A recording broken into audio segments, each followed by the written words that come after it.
Principio de Peter se trata de una propuesta presentada en la década de 1960 por el profesor canadiense de educación Lawrence J. Peter, que afirma que en una jerarquía todo empleado tiende a ascender hasta su nivel de incompetencia.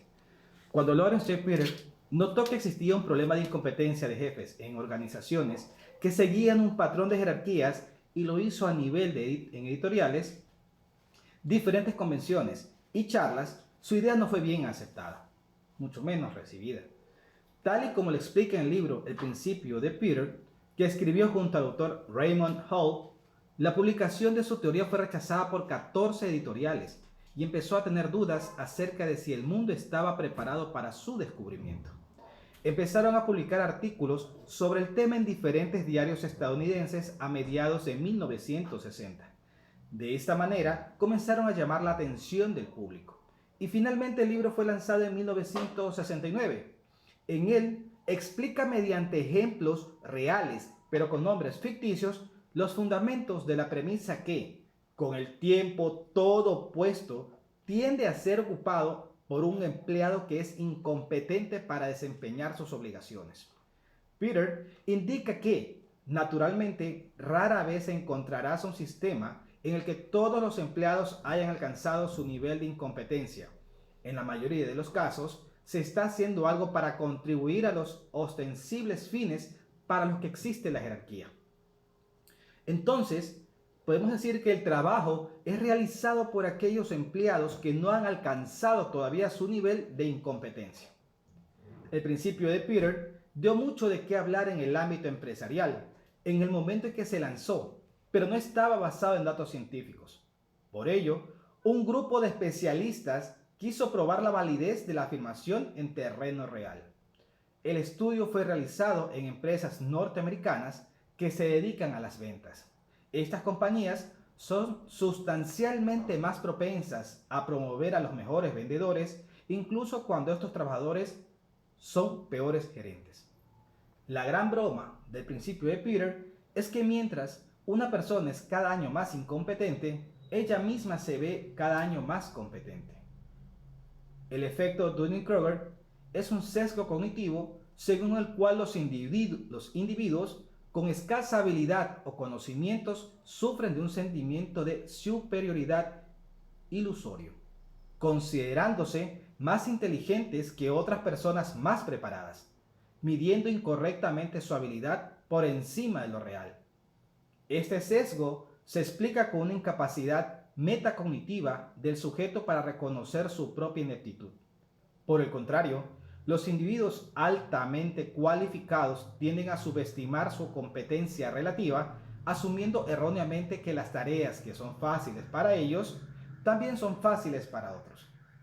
David Dunning y Justin Kruger de la Universidad de Cornell concluyeron que la sobrevaloración del incompetente nace de la mala interpretación de la capacidad de uno mismo, y la infravaloración del competente nace de la mala interpretación de la capacidad de los demás.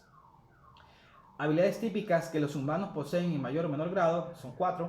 Los individuos incompetentes tienden a sobreestimar su propia habilidad.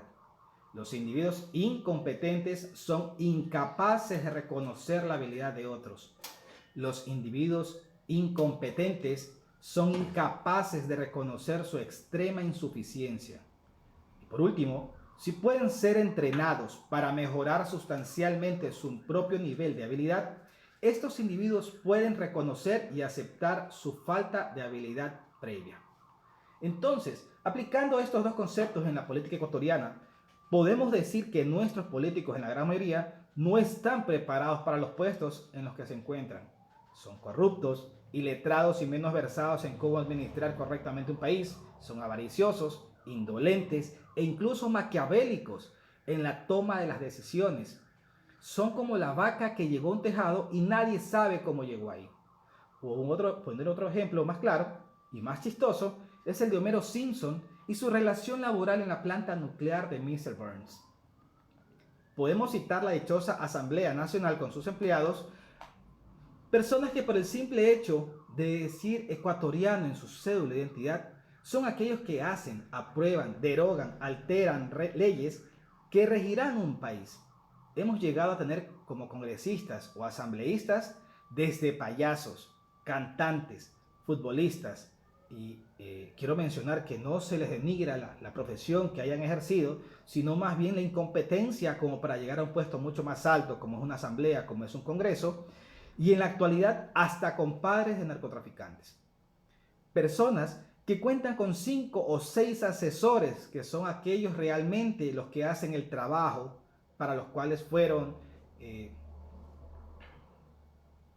promovidos estos ciudadanos a una asamblea, a un ministerio o demás, porque no entienden nada de política o de leyes, no asisten a las convocatorias que se solicita la asamblea o cualquier ente público en la cual se encuentren, e irradian día a día la negligencia, inexperiencia e incompetencia para legislar un país tan rico y pleno como es el Ecuador. Podemos mencionar un caso de un ministro de Finanzas, que de por sí era malo como ministro de Finanzas, que llegó a la presidencia de la República con el apoyo de una ideología que existe en el país desde muchísimo tiempo atrás, pero que demostró su incompetencia cuando tuvo el mejor momento petrolero del país y tomó demasiadas malas decisiones. No supo administrar los recursos y luego, como buen político ecuatoriano, culpó a terceros de sus nefastas decisiones, atrasando al país a nivel educativo y económico en más de 20 décadas. En vez de recompensar esos recursos económicos y hacer que progrese y por lo menos estar en el camino o en la vía a dejar de ser tercermundista. Esto sería todo por parte mía. Les agradezco mucho y que tengan una excelente noche.